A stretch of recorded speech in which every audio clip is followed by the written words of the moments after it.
யுவன் சாரோட அடுத்த எனக்கு ஹிட் சாங்னா அது வந்து கருப்பான கையால. அது அது வந்து எனக்கு ரொம்ப நல்லா அமைஞ்ச ஒரு song.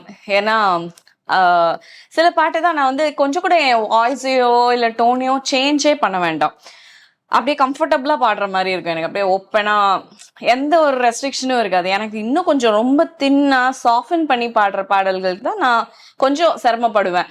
Like I put in a lot of effort and அந்த மாதிரி பண்ணுவேன்.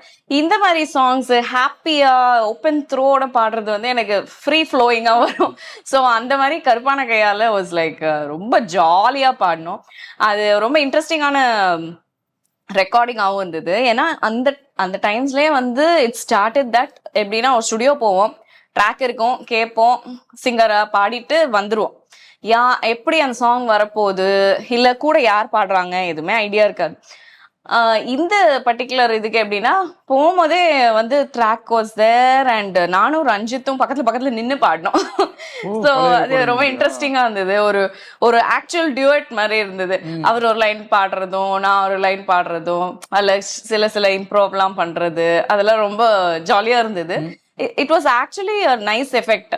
ஏன்னா அப்படி பண்ணும்போது அவங்கள மேட்ச் பண்ணி நம்ம பாடணும், அவங்கள விட இந்த லைன் கொஞ்சம் நம்ம வேரியேஷன் கொடுத்து பாடலாம் அப்படின்ற அந்த ஒரு இன்ட்ராக்ஷன் இருக்கும் போது it came out very well actually.